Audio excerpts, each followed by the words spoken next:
So really excited to jump into today. So I'll go ahead and get us started. So I'm going to tee up Betsy O'Brien. Her company is called B Ventures. You see her prop there. That is not a screenshot. She is really out in her driveway right now because you have to see her van. But a little bit about Betsy. She's originally from Connecticut, which is where my husband's from.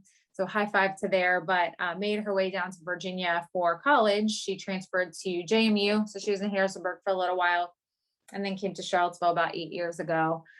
She has a background in both restaurants and hospitality, as well as marketing and events. And so her company really marries these concepts together. And I'll let her kind of share the industry that she's focused on and some of the things that she's doing. So I'm going to go ahead and give the floor to Betsy. Awesome. Thanks so much for the intro, and thanks for inviting me to share my story today. I am outside, so I do apologize if there's some background noise, but again, wanted to show off the van, which is my baby. So yeah, I recently graduated from the Community Investment Collaborative's entrepreneurship program, which got me ready to launch my company, B Ventures. B Ventures elevates craft beverage brands through mobile activations and lifestyle marketing with this beautiful van. I call it the Waggle Wagon. I'm a craft beverage industry professional with over 10 years of experience in B2B sales, event management, brand development, marketing, and activations. I have been working in the service industry since I was about 18, but my craft beverage career really started with Three Notch Brewing Company. I started as a beer tender and then became one of their first sales reps. And launched the brand in the Shenandoah Valley. So this was back in 2014 when breweries were just exploding and craft beer festivals really were popping off. I quickly realized the benefit events have in increasing brand awareness and building experience-based relationships with a brand. So quality of product is always of the utmost importance. But I realized when managing these events that personal connections and stories really influence people's consumer behavior on a really deep level. So much of consumer choice is based on feeling. And I learned a lot at Three Notch. I helped them grow to define their brand and grow into a multi-location brewery with statewide distribution. After a few years, I moved on to Snowing in Space, which is a nitro cold brew coffee company here in Charlottesville. Once again, I found myself on the ground floor of a startup craft beverage company. But unlike beer, most people didn't know what nitro cold brew coffee was or why it comes in a can.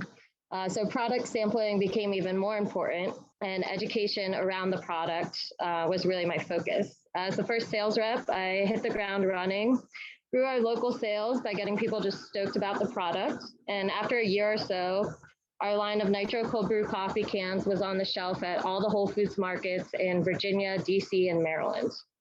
Our sales performance and commitment to product sampling landed us regional placement.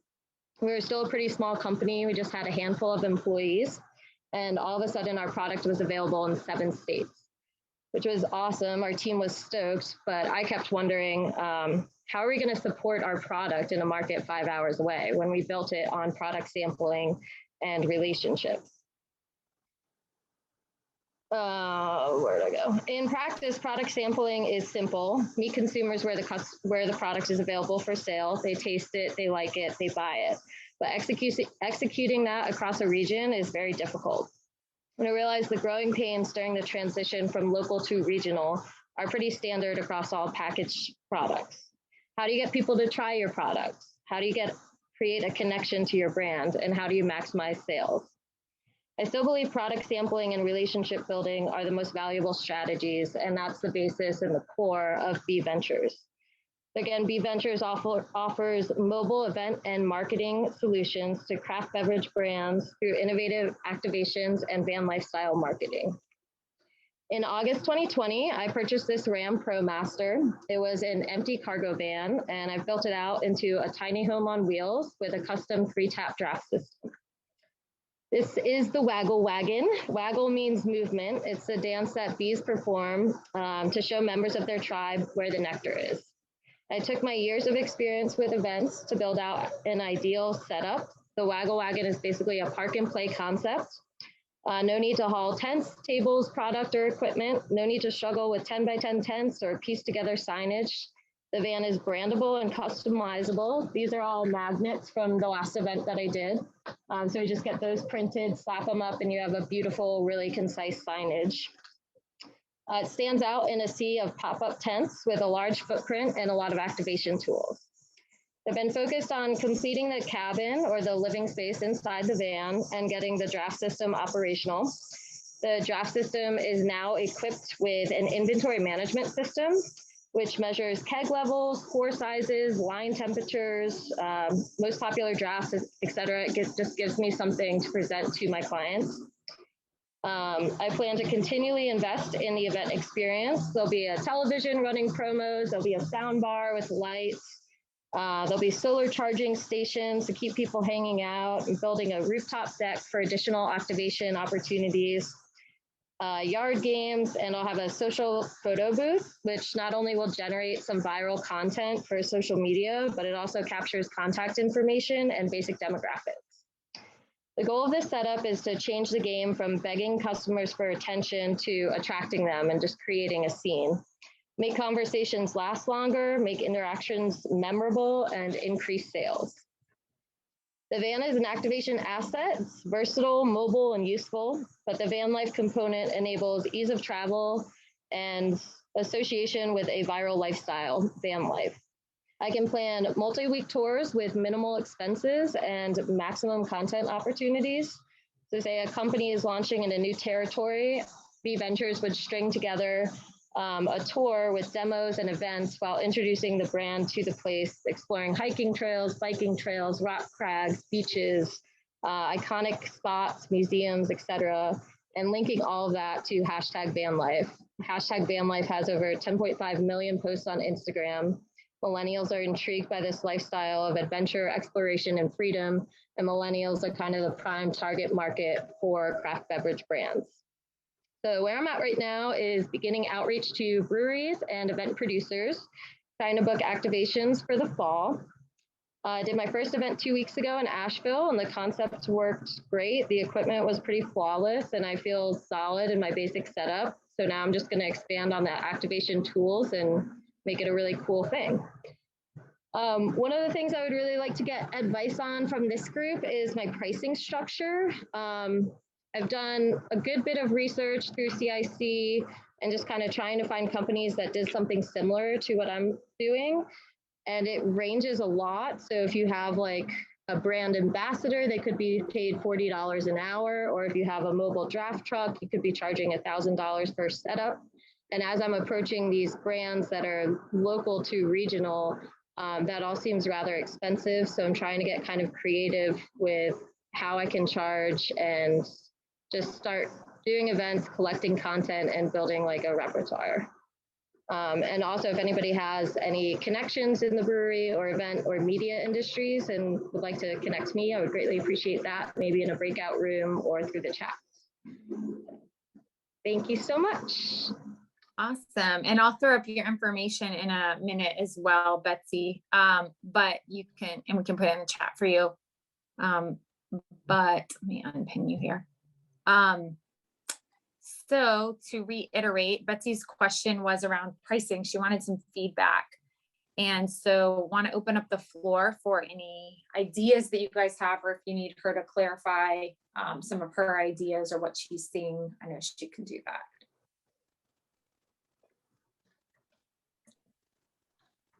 Betsy, what is it for the $1,000 for a setup? What is it like if you were, when you were in Asheville, that brewery or breweries, like for them to set up at a festival, I would assume it costs about that much ways, right? Yeah, so that's a difficult thing too, is sometimes they're already paying for a sponsorship and they're paying a significant amount for that. So to bring another activation tool that they're like, oh, that would be really cool, but we're already like not really breaking even. So it seems like a bigger risk for them. The event in Asheville, I just kind of shared, it was a vending opportunity. So we shared in the profits, and that worked out great because it was just, you know, a split between us. But so for the $1,000 events, that was more like there's a couple different mobile draft trucks, and they have like a beautiful aesthetic, and they'll charge mostly for weddings would be $1,000 rental, and it doesn't include the product or anything else. So I'm trying to make it affordable and desirable for these smaller craft beverage brands. Well, What kind of feedback are you getting so far on pricing? Like, are you feeling like you're under, I guess your concern is valuing your own time too, right? So kind of finding that sweet spot. right. So I've kind of just been doing it on an event basis, it's like, well, where are you at? What can you afford? How can we work together so we're all happy? And I don't know if that's just how I have to do it at the beginning to really feel out different brands and different events. But I'm kind of hoping to start developing like a menu of services and different pricing tiers. So Betsy, somewhere along the way, first of all, it's really exciting. Your concept is really exciting. Yeah. Even just thinking about it, I think you're right about the experiential part. Somewhere along the way, you must have had a simple spreadsheet of some kind or business plan and anticipated your costs and some sort of pricing model.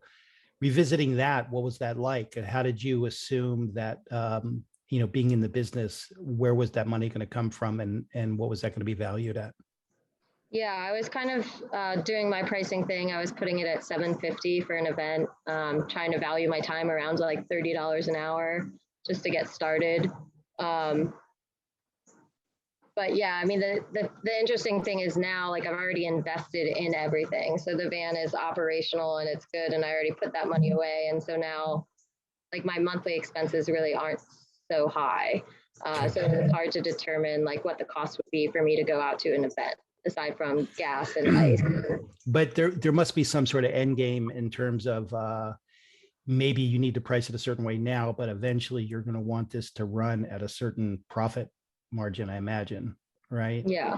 And when you say your time, is that after all your expenses are taken care of, the fuel and sunken costs and stuff like that into the van?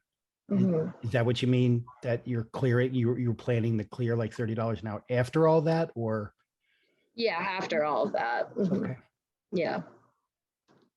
And excuse me. And do you have a vision of what an event, like what the ideal cash flow would be, a certain level of brand? Are you looking to work your way up to larger brands or? Yeah, I actually had one, sorry.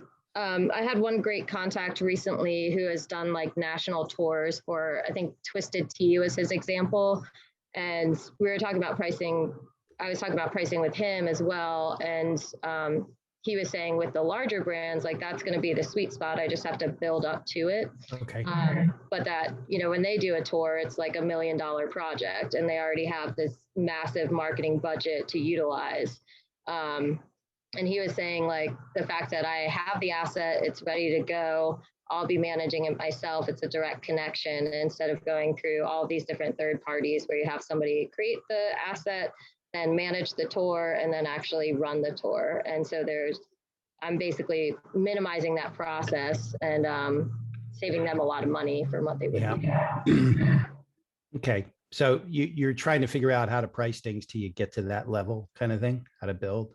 Mm-hmm. The other thing I would think about is because you are mobile and you've created this great, attraction thing, is to maybe think a little bit outside of the and because you can convert your van pretty easily, you may be able to promote other things at the same time. And if you go to a venue, be really good about if you're going to Asheville, for example, are there 3 other events and other kind of products I can sell? And maybe you can combine it. Maybe you can attract people if there's if the licensure is right. Maybe you can attract people with the craft beverages, but be promoting something else at the same time. So think about how you can maximize your travel and maximize your exposure.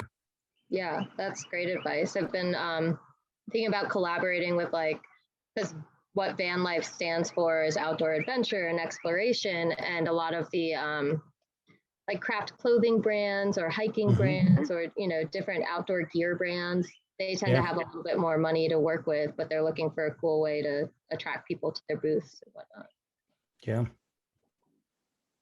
Thank you. Hey, Betsy. Great Hey. presentation. Thank you. So you mentioned the inventory management system for the drafts. Have you seen any, or have you started experimenting with different pricing related to those drafts? And has that data from that inventory management told you anything in regards to your pricing?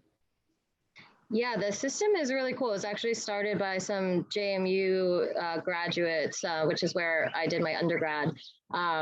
And the app is it's super user friendly, but you can set prices in there and you can set like your percentage that you'd like to make. So there is some wiggle room in that, but I'm kind of thinking that I won't be doing vending setups so much as marketing setups, which is why I'm trying to base my pricing around like offering a marketing package. Thanks.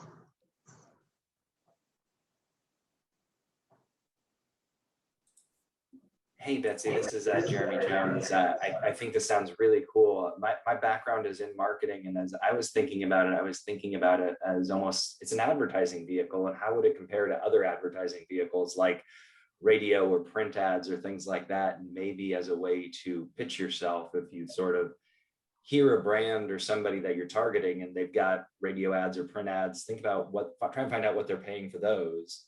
And I think you'd be of a way better value just because of the experience that you're bringing as opposed to some other advertising mediums that people are going to look at. That's great advice. Thank you. Yeah.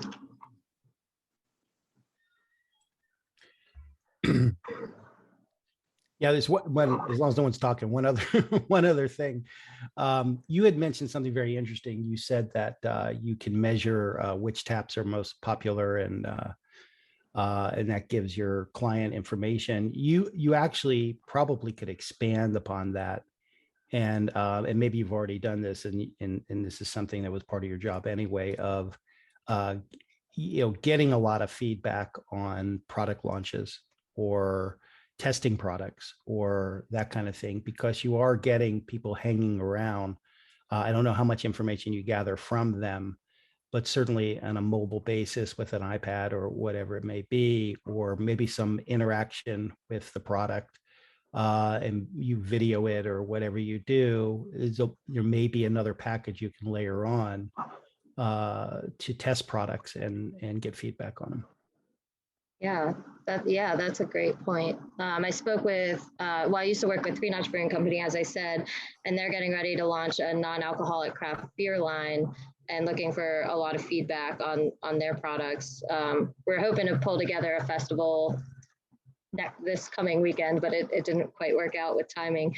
But that was one of the things that the CEO was really excited about, was just gathering feedback on new product lines.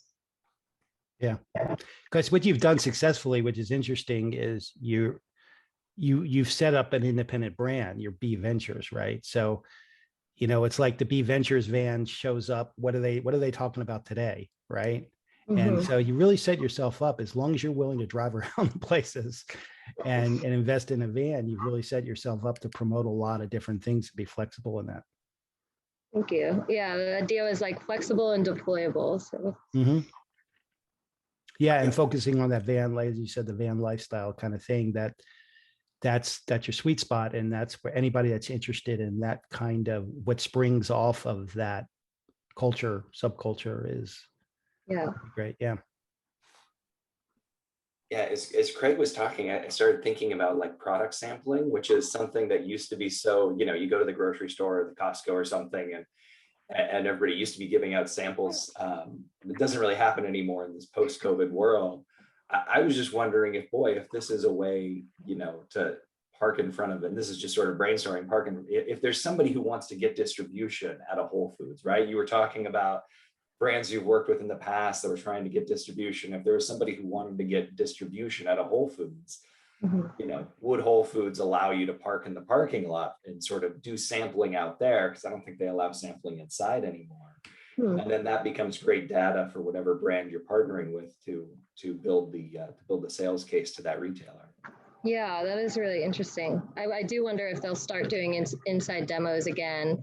That was a major part of my job at Snowing in Space. Was once we went regional, I was driving around and doing these demos, and the whole time you're just begging somebody to try your products. Like, can I get you a sample? Can I please? And it was kind of awkward, and it was just like not the way you want to introduce your brand to someone.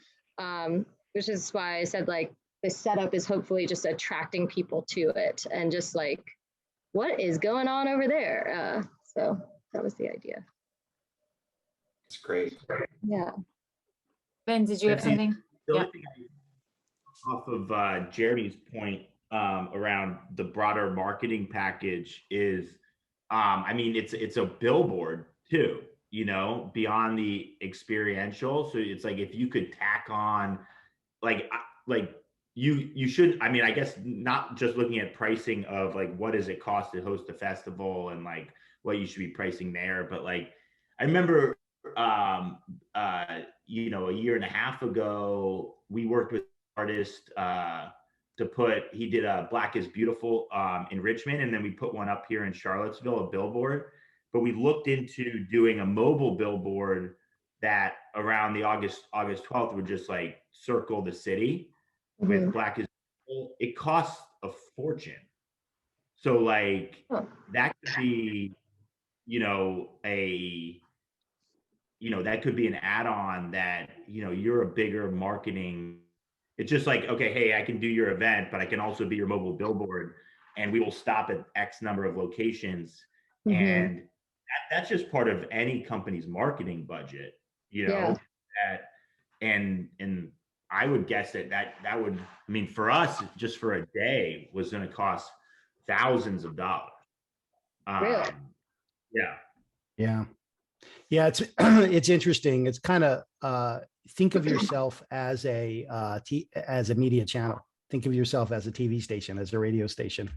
The only difference is, and you know, people aren't turning you on. You're just coming right into their world, so to speak. So you could be maximizing, as Ben suggested, I mean, you could be maximizing your drive down to Asheville. Right. You should maybe if that's part of the package for your brands going down the event, but if it isn't, maybe you're advertising something else on the way down. Yeah. You say, you know, I'm going to be on 95, or I'm going to be on 29 for like 3 hours in the middle of the summer where everybody's driving, you know. Yeah. That's worth something, and you're making money all the time. And you're posting that on social media as you're doing it, so that you're making people aware, especially if you're building a following through the van life thing. Like you're going to be definitely hitting a much larger audience than just for your own B Ventures site. Yeah. Yeah. I like the idea of just having an ongoing money maker. Like, I'll be driving anyway. So vehicular signage. That's awesome. We call that passive income. Passive income. Like, lots of really great ideas. So Betsy is going to be in a this is Anelia. Hi. Hi, Betsy. Go ahead. So I summoned the courage to say something, although marketing is definitely not my expertise, but I was listening to what Jeremy and Craig were talking about, you know, offering samples maybe in front of a store, and it just made me think whether you may target not the company that produce new goods, but the company that sell them and are trying to figure out whether this is a good market for them.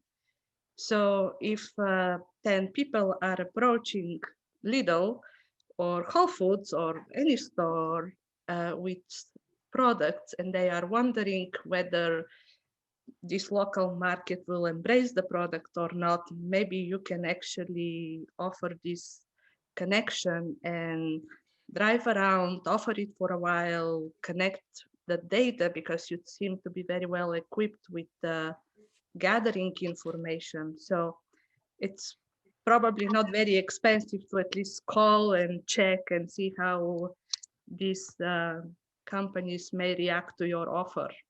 So yeah. That's all. Thank you. Thank you. That's great advice. Yeah, another thing I was kind of considering just with my sales background is kind of,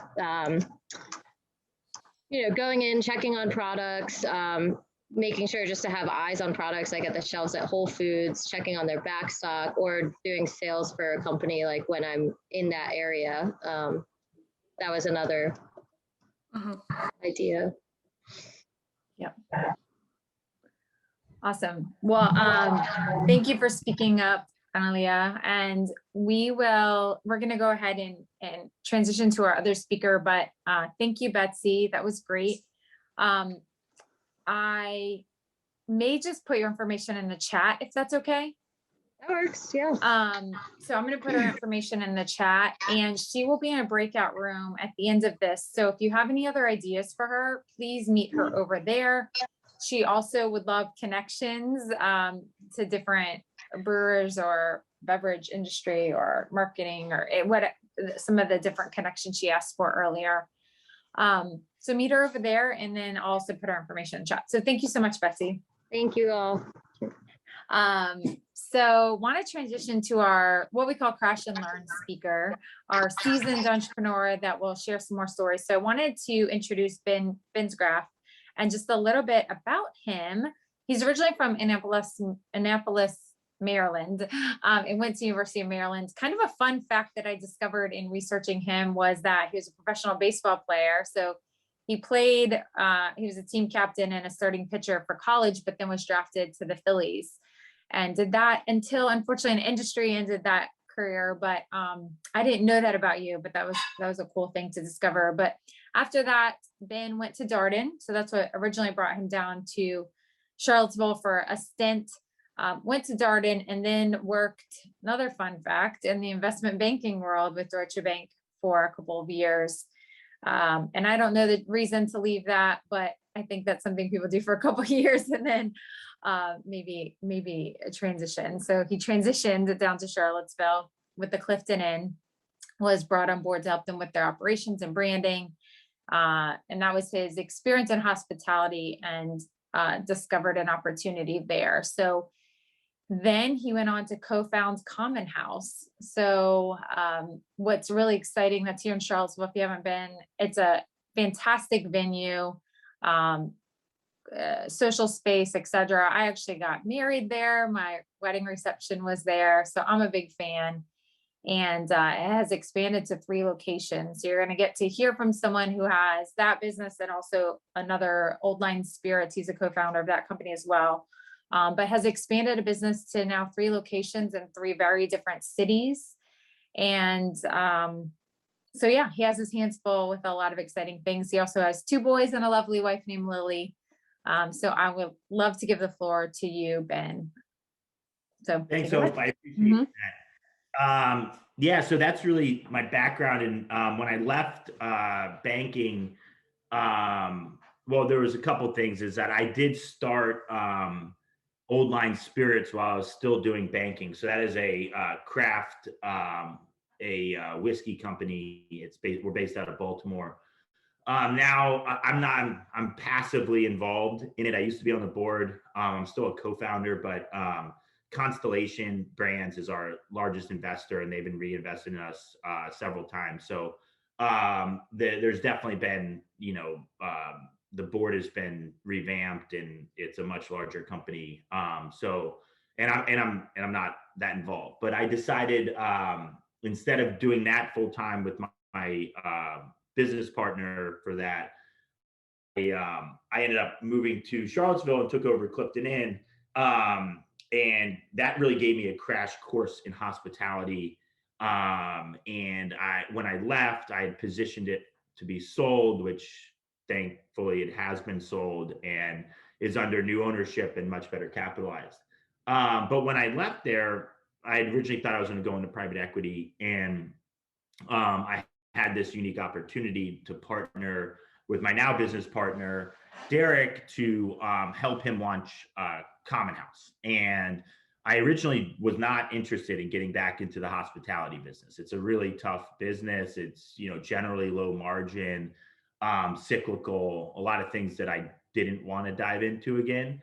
But I did love the idea. And so I built the financial model for Derek and helped with some of his planning of the spaces so that, optimizing for revenue and profitability. And in that process, I was like, this is a really good business model. And it's really high margin. You hit a certain number of members. There's very little cost associated with the membership. Events are highly profitable. And then your restaurant doesn't really need to make money, which was like key to me, because getting restaurants to make money is a really hard thing. So if you don't have to, great, and so you also looked at the other big part of it is I looked at the demographic trends in the US, and what we've seen since 08-09 is this massive influx of 20 to 40-year-olds out of primary markets into secondary markets. And that's really been focused on the Southeast and the West. And so us being part of that reurbanization, revitalization, particularly in the near term in the Southeast, and then eventually nationwide. So Charlottesville, we got off the ground in 2017. It's done well, and it gave us an opportunity to expand. We opened Richmond in October of last year, and we opened Chattanooga May of this year. And right now we are in Knoxville. We'll start construction towards the end of this year. I'm finalizing terms for a deal in New Orleans, a deal in Durham, a deal in Winston-Salem, and a deal in Nashville, and then a potential deal in Raleigh as well. So we're trying to really build a network of these right now throughout the Southeast and eventually beyond.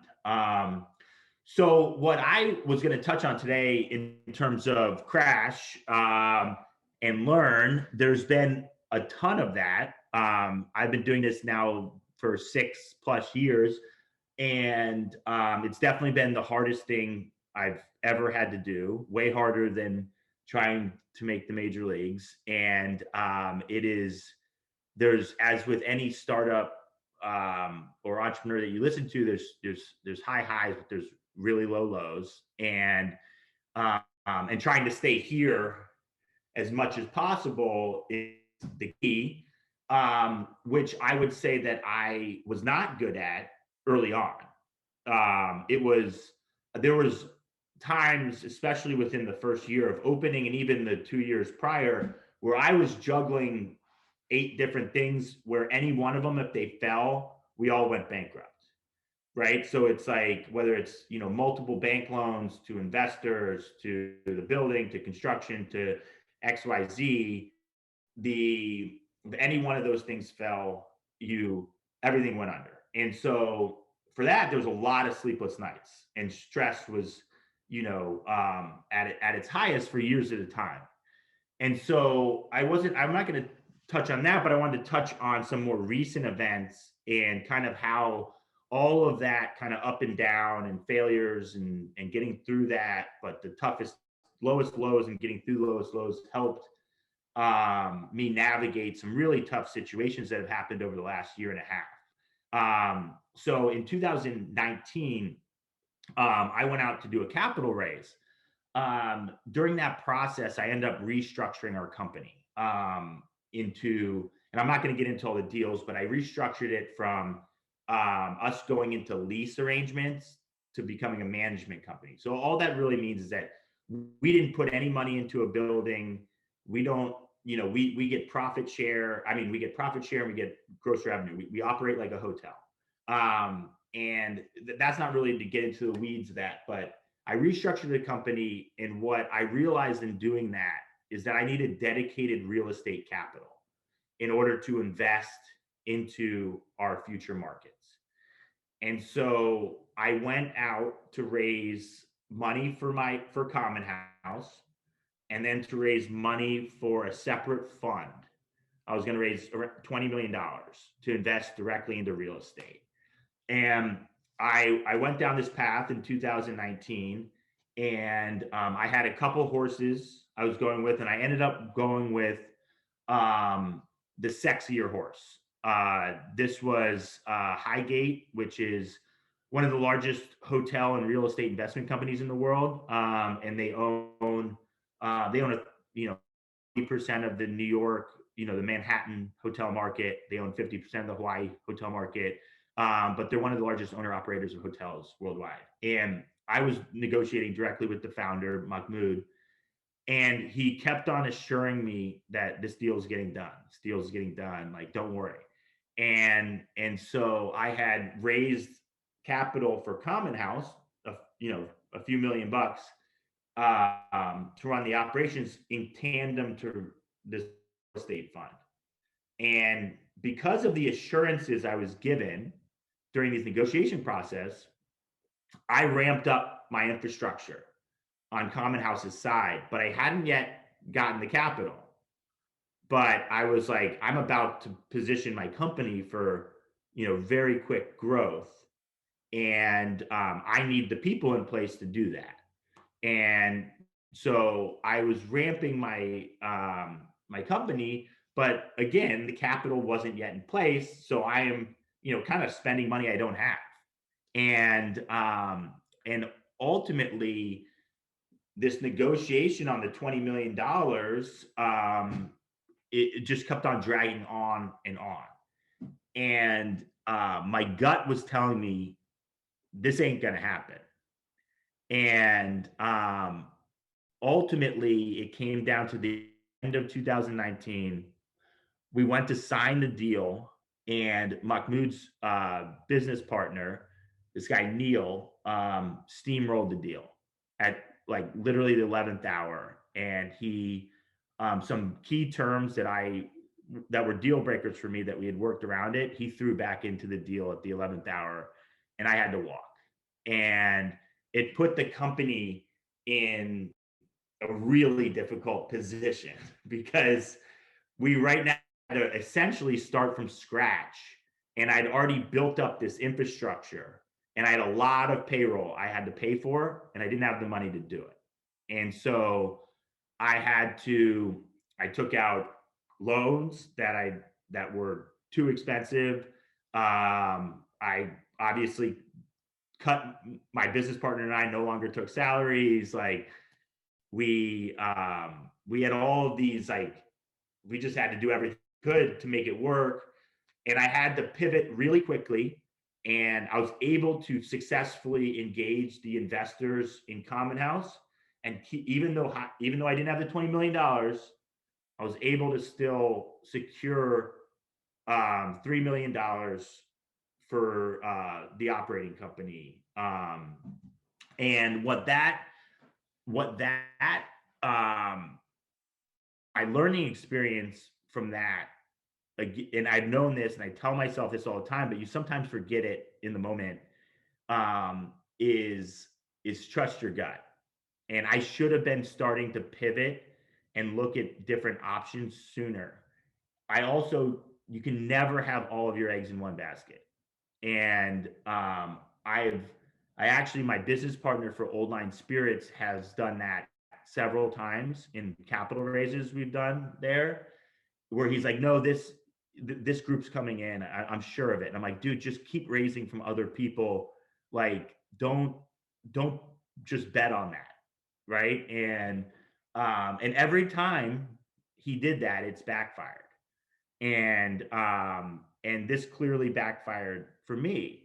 But luckily, I was able to maintain the relationships from the investment side in Common House, and I was able to raise $3 million really starting in January of 2020 until March, because then COVID hit.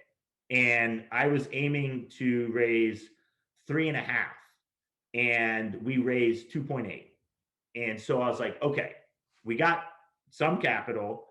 This is going to give us a certain amount of runway. But I knew that we needed that additional $700,000. That was critical to us, just in a normal times was critical, let alone when COVID hit. And so then, obviously COVID hits, we shut down the round because no one is investing in a social club during a pandemic, at the very beginning of a pandemic of all things. And so we just closed it down and we pivoted the whole business. Everything went virtual, carry out, like the whole team started working just towards to maintain our current membership and getting us through what was a completely unknown scenario at the time. At that time, I had a CFO. I have a CFO now, but someone different. And he had told me, because I was really focused on all the operations and really maintaining our membership and really, and we still had 2 projects under construction. So I still had to like spearhead those and make sure those didn't pause because of COVID. And he was assuring me, and he assured our board that we had, 9 to 12 months of cash. Well, a few months into COVID, he gives his notice, and lets me know that we have 3 months of cash. And so if you know anything in the startup world, is that if you have less than 6 months of cash, you can't solve your problem. You're screwed. And so what I was like, one, I was like, anyways, I'm not going to get into how I felt about him, but I was upset, and he left, but what the previous 5 years, not just what I had just gone through with Highgate, but everything I'd gone through over the course of getting that company to where it was, where I'm juggling a million things. Like early on that first year, like I made payroll every week, right? So I would go down to the bank and I'd say, how much money do we need? And like I had to do that until I had no more money. And so like there's been significant pain that we had gone through. And I looked at this situation and I was like, I've been through worse. I've been through way worse. And we have a bigger organization now that is all these incredibly talented, smart people. We can figure this out. Plus I have a board now of, some of the top professionals in the country. And so I was like, I've never had the support system or the resources that I've had now. We can solve this. And so that's how I really looked at it. Whereas 5 years before, 3 years before, I would have been in complete panic, not sleeping at night, the same way I kind of dealt with it in the past. I was able to kind of compartmentalize it. And I was like, okay, what's the plan? And so we made, I took a 40% salary cut. So did my partner. Our senior team took 20%. That gave us another 3 months. I was able to secure additional government funding. And I was able to get enough runway to the point that I could tell a strong story about Common House. One, very limited attrition in Charlottesville. So if you think about a recession hitting, this was a recession on top of a pandemic where you had to socially distance, and I owned a social club, right? So it's like, if we can show that we saw limited attrition and we're essentially cash flow positive for most of the pandemic, that's a really strong story.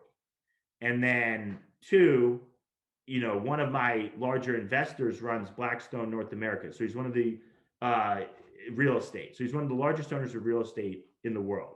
And he's like, you are the only hospitality company I know that's expanding right now. And so another key point. And then 3, the pre-sales and eventually the opening of our expansion clubs all were beating our pre-pandemic pro formas. So even in the middle of the pandemic and opening these clubs, they were above our original projections pre-COVID. And so I was able to get us to a point where I was like, okay, this is a really strong story. I'm going back to the market. And I reopened my round. And instead of raising 3.5, I went out to raise 5. So that I gave us plenty of runway. And my board was super supportive, as were a number of our existing investors, and so everyone re-upped, and then I was able to pull in a number of new investors, and we were able to fairly quickly raise the additional, $2.2 million. And then we've taken advantage of every government thing out there. And so I think that while that was a learning experience for me in that I generally trust my team implicitly. I am very, I think that if there's a talent I has been recruiting great people and allowing them to do their job and paying them well and treating them well, and if I have to manage you, you're probably not going to work for us very long. And so in this scenario, that was a mistake. I needed to be more involved in our capital management. And I trusted our then CFO too much, and that burned me. But also, I would say that I am the biggest believer as an entrepreneur that you can have a bad idea, but if you don't give up and you continue to pivot and just keep your head down, you're eventually going to figure it out and it's going to be successful. It's just whether you have the stomach to endure the pain that you're ultimately going to go through. And so what this scenario showed me is that, well, I've been through so much pain over 5 years that I knew that I could endure this. And I never questioned whether the company would make it or not. It wasn't even an option. So I never let it be an option in the past. So why would it be an option now when we're more mature, we have a big organization, we have more support. And it just, I had the confidence to know that we've been through worse. This will be fine, right? It sucks. I had to work 80 to 100 hours a week for over the past year to really get us back. But I knew we could do it. The toughest part about it, from my perspective, was I thought we were beyond that point as a company. And, I'd finally gotten it to a point where my business partner and I had a steady salary, which we'd never had before. And, everyone in the organization is paid well, at market or above. And we were expanding, and I'd somehow convinced, my real estate partners to do management agreements rather than leases, which are way riskier. They took that risk on us. And so I thought we were beyond that part of the company trajectory, but clearly we weren't. But I was prepared to kind of tackle the situation because of the lessons I learned from going through it in the past. And so yeah, that's kind of my crash and learn scenario that's very relevant just because I just finished going through it. Luckily today, all of our units are profitable again and have been for months, and we are very well capitalized. I was able to fully subscribe the round. I've taken advantage of every single government package there is. And so the unit levels are all well capitalized, as is our operating company. And I strongly believe that Common House is a really unique concept for a post-COVID world. And we are seeing that now, particularly how the company's structured, doing management agreements. I think they'll be industry standard across a lot of different asset classes in the next 10 years. We also look the way people the trends that we're tapping into, that started in 0809 are accelerated rapidly through COVID. So these markets that we're going into, if you look at Chattanooga, which we're seeing 20 people a day move there. Now it's 40 people a day, right? So it's like the people, everyone's moving out of the primary markets into secondary markets where they can work and live more sustainably, possibly a house, choosing to live in the cities.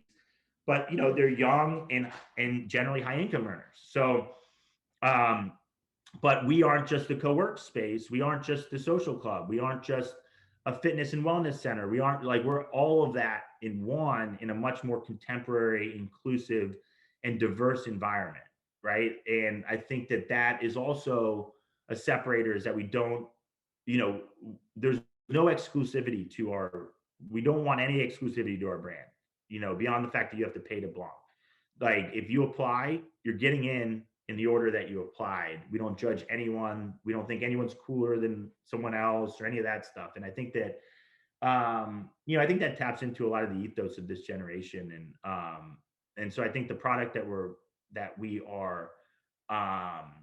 providing, and in the way that we're providing it, is well positioned. And I think the market we're going to are completely underserved, yet they're the fastest growing markets in the country. And so anyways, I'm excited about the future. In January, after I'd raised all the capital, I went full bore into growth mode. And I am, currently finalizing or negotiating, 6 to 8 different deals in different cities. And I hope for that to continue moving forward as well. And how the company's structured right now allows me to do that. I don't have to invest any money into any market, so I can negotiate as many deals as I want at any one time. And so, so we're excited about the future, and now it's kind of my example. Wow, what a story, Ben. Wow. I say what a story. I know you lived through a lot of ups and downs. I'm trying to unspotlight you. Here we go.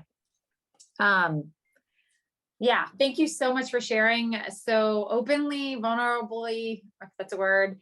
But I'm sure people have questions. So I'm going to open up the floor for Q&A. So if anyone has questions for Ben on his journey, go ahead and share it, or you can raise your hand and I'll see you.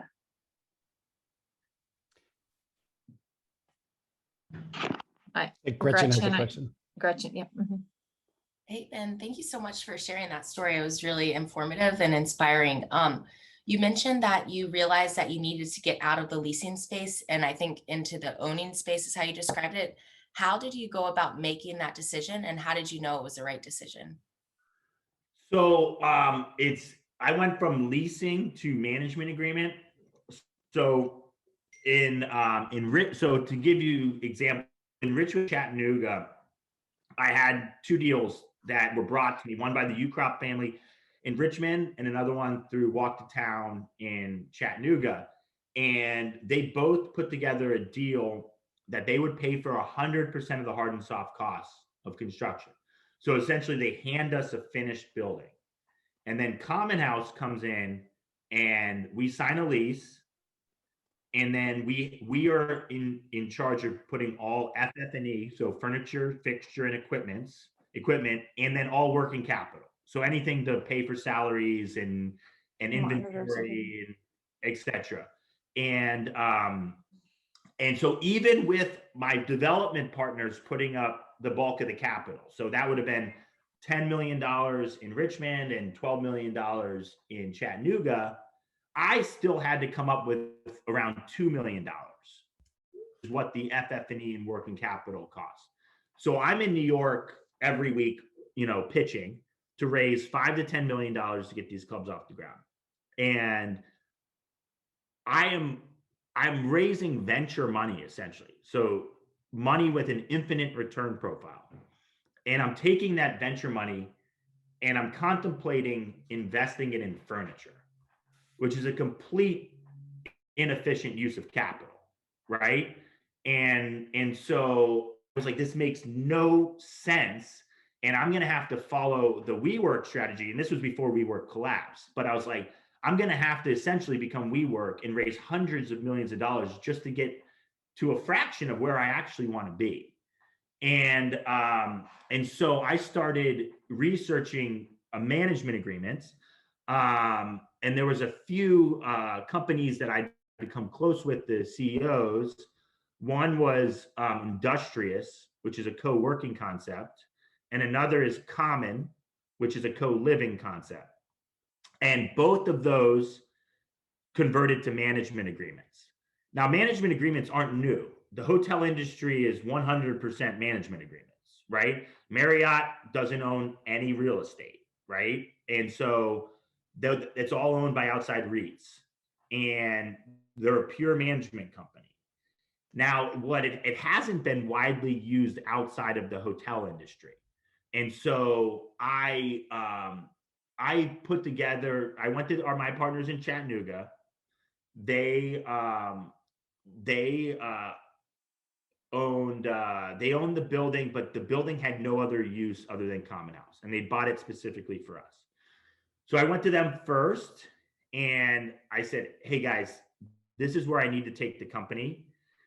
If I'm going to raise $5 million, that money needs to be completely focused on my corporate structure so that I can execute, I can build out the technology, the systems, the software, everything we need, the brand, etc., for us to kill it for you guys, right? I can't be taking that capital and investing it in wine inventory and couches, right? And so I went to them. They have multi-billion dollars behind them. And I said, incrementally, it's a $2.5 million incremental investment on your part. We will move from a lease to a management agreement, and you're going to pay us a percentage of revenue off the top. We'll split cash flow on the bottom, and your return profile goes from, let's say a 15% return to a 30 to 50% return. So for that incremental investment, you're getting the 3 to 5 times return profile. And they were on board with that. They were willing to take the incremental risk, and we were able to come to a management agreement. I then went to my partners in Richmond. I did the same thing with the U Crops. They said, hey, we're willing to do it, but we don't want to put up the additional $2.5 million. Can you bring me a partner? So I brought a real estate private equity firm out of New York to partner with them 50-50 on that deal. And so ultimately, we're the only, so I'm part of a network of independently owned social clubs worldwide that are in line with like Common House. So, it's like pretty much everyone outside of Soho House is part of this network. And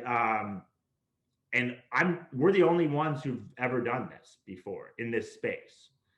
And so like when I'm talking to these guys and girls, they pick my brain, left and right, because they're all looking to try to expand their concepts, but they're doing especially they're all in primary markets like Hong Kong and London and Singapore and LA and everywhere else. And they're spending $50 to $90 million on their build outs, right? For these clubs in these major market cities.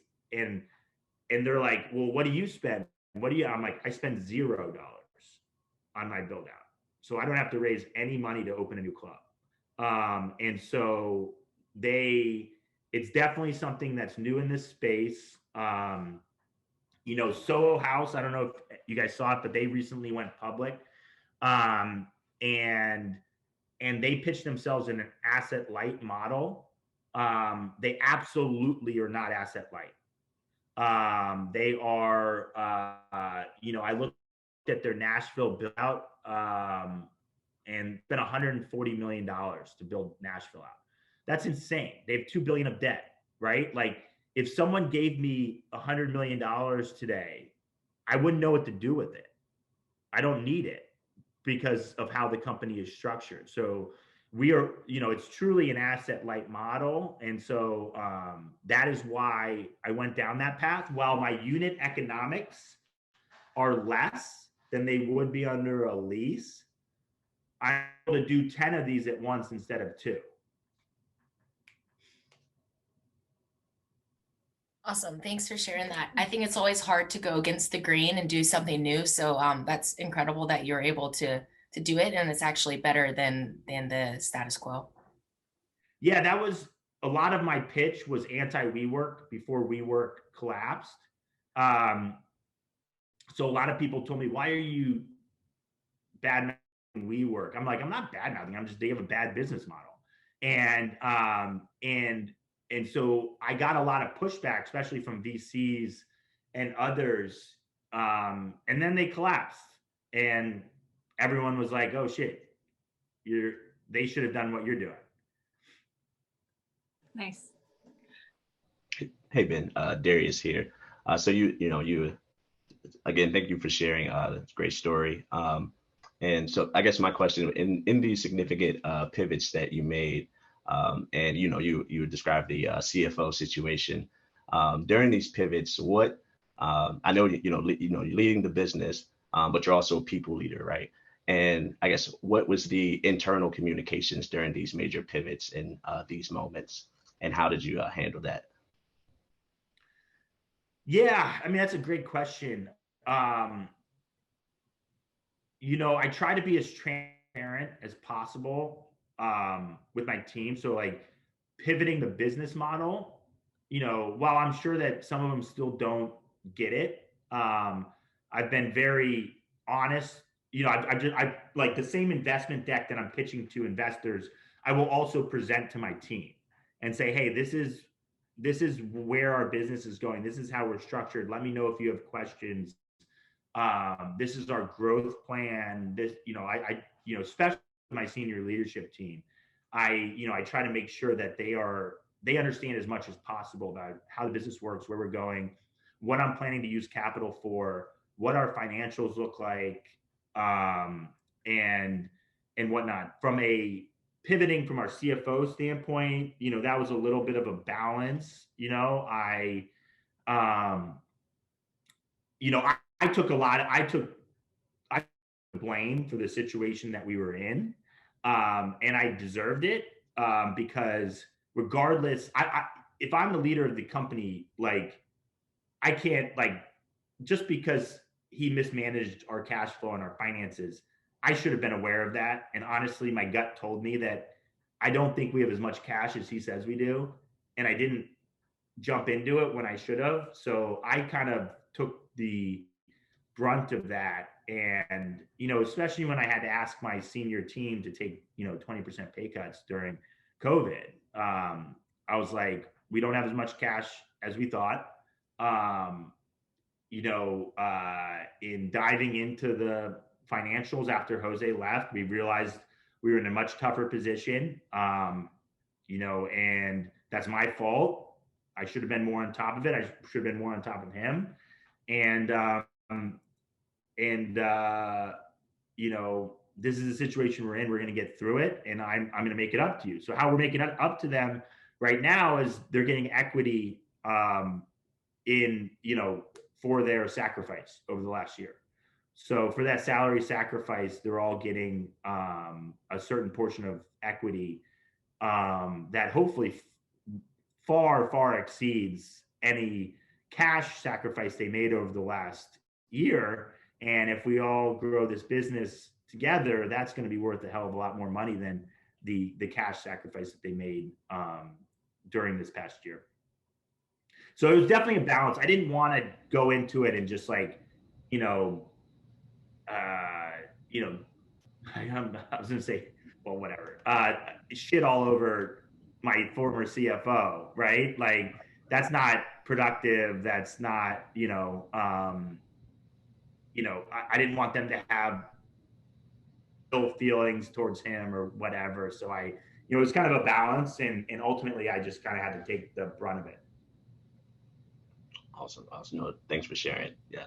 That taking that accountability and that leadership really speaks volumes. And look where you all are today from that accountability. So awesome. Yeah. Thank you. Craig, you have a question?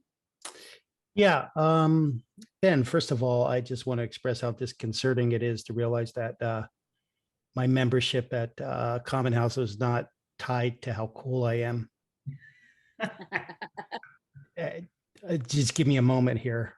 Okay. So you said something very interesting about shifting from the real kind of the ownership model to a management agreement model. And you made it sound very fluid and like you could just do that one night kind of thing. How did that, what kind of skills and skill set and mindset kind of value shift was there in your staff, your team, and how you would have to run the business just based on a shift like that? They're actually, in running the business, it gave us significantly more resources at the corporate level, because all capital is being invested at the corporate level. And also we're getting paid no matter what. So, and so that is, we don't have to cover the losses of a unit, if there are losses. So that's allowed us to kind of really focus our capital at the corporate level, and we have a larger team there because of it. And that's because that's our job. Our job is to execute and to, we manage the brand, we manage accounting, we manage HR, we manage social media, marketing, PR, technology, software. Everything's managed at the corporate level, right? So we have a larger team here, so that, and it makes execution at the unit level that much better, right? Because I never would have been able to have those resources at the corporate level if I had to invest millions of dollars at the unit levels for each one. Now, where it's a little bit different is that, like Charlottesville, we own Charlottesville. Derek and I own the building, and we have full discretion on what happens in Charlottesville, how we set our budgets, like what we spend money on, and all that stuff. That's not the case in our expansion markets, right? Because the business is essentially owned by our real estate partners. And so we need to get budget approvals. And while we have full discretion on operations and whatnot, but we do have to get our budget approved every year. And there can be back and forth on that. They might say, hey, I don't want you to spend as much on marketing, and we need to justify that when we've never had to justify that before.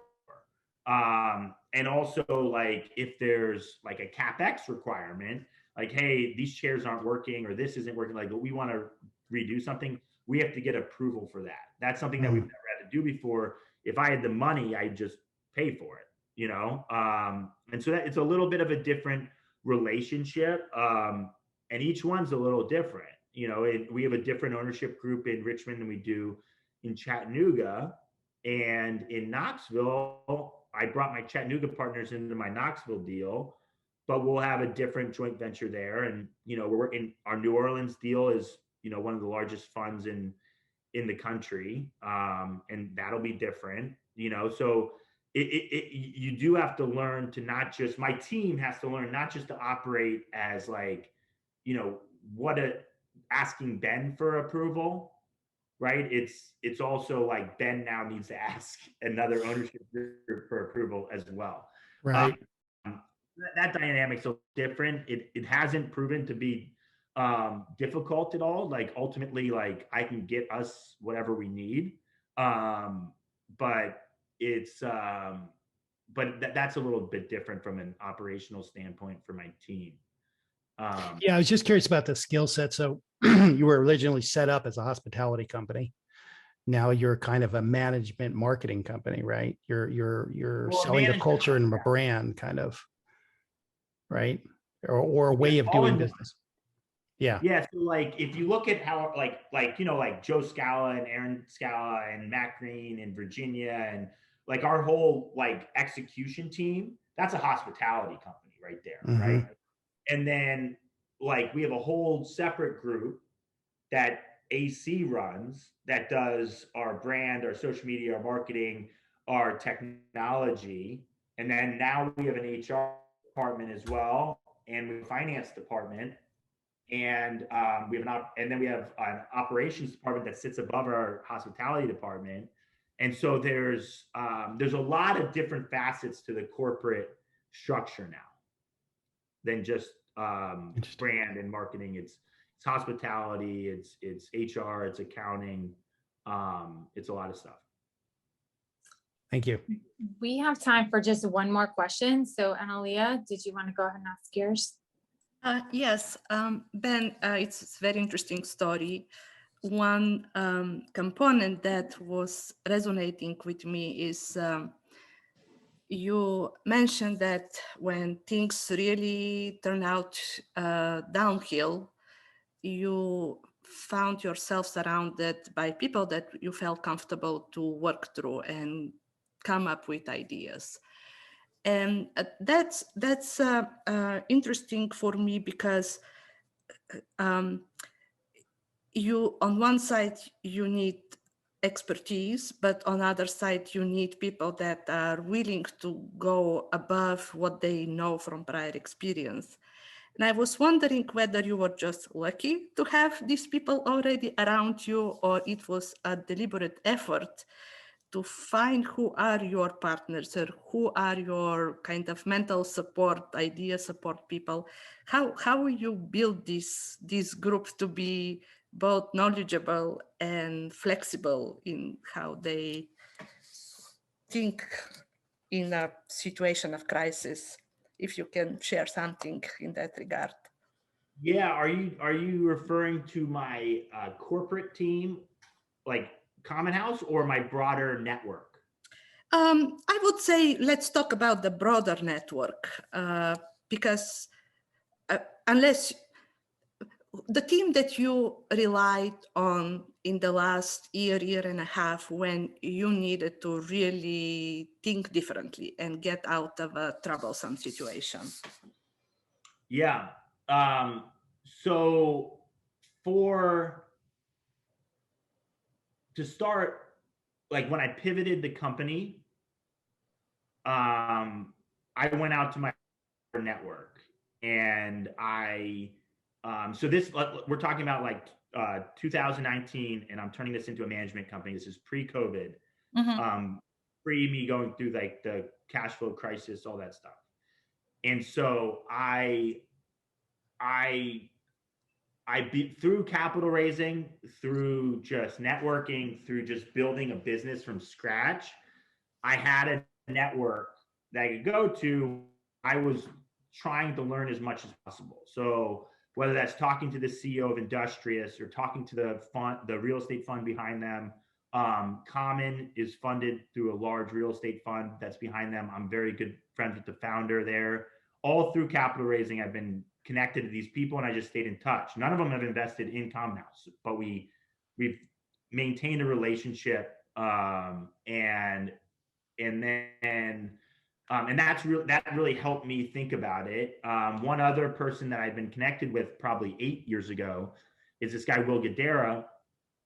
Will owns he used to own 11 Madison Park, which is the #1 restaurant in the world. He also owned Nomad, which is a hotel, restaurant bar concept that's in New York, LA, Las Vegas, and London, and he owns other concepts as well. And his wife is the founder of Milk Bar, which is a cake company. But anyways,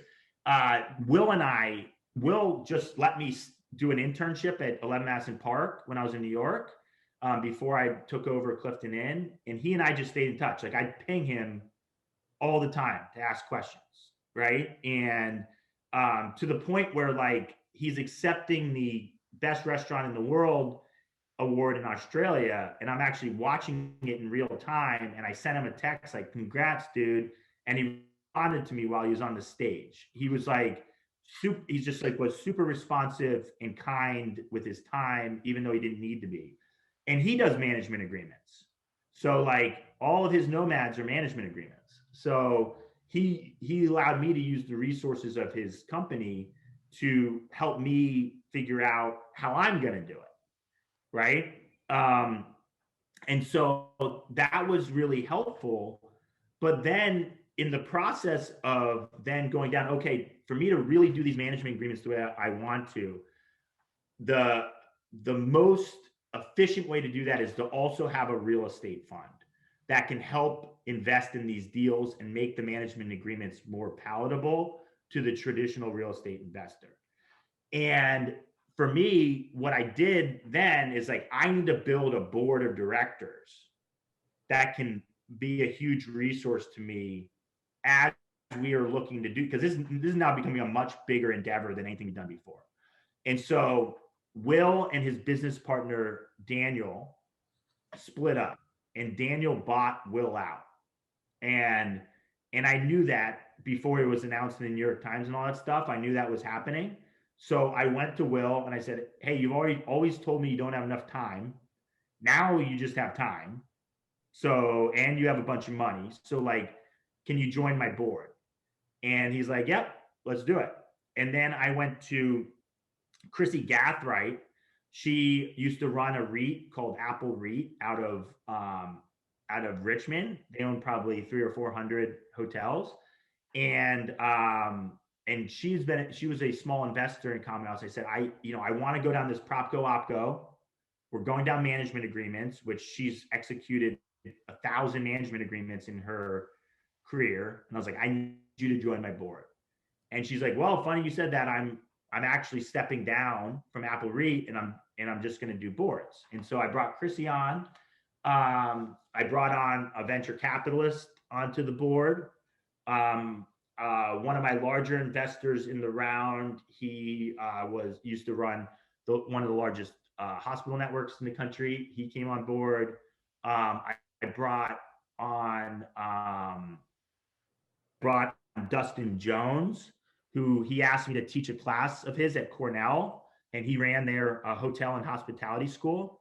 And then he left to run NYU's hotel and hospitality, actually their real estate school.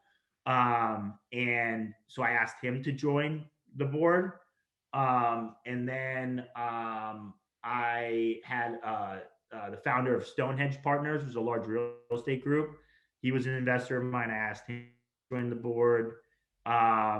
And I think I'm forgetting someone, but and then Mercer Street Capital Partners, which is a private equity group out of New York, who was one of my larger investors in the round. They also joined the board. So I had this kind of large board of really talented, well-capitalized, well-connected people who were heavily invested in the success of Common House. And ultimately, that's, by building that structure, I was able to go to them, and I'm like, before it was only up to me to figure everything out, I could go to them and be like, it's your fiduciary responsibility to help me figure this out, right? And they knew that, and we met, every couple of days until we had a path forward to solve the problem. And so that's really where it was that support system, plus the fact that I had a bigger infrastructure at the corporate level to help me execute on it. Thank you. Wow. Thank you, Ben. Yeah, thank you. That was a great question too. And I think relevant for a lot of people, but thank you so much for sharing everything, for your time. And like I said, Ben will be in a breakout room as well for any additional questions. And so with that, let's move to announcements, and then we'll go there.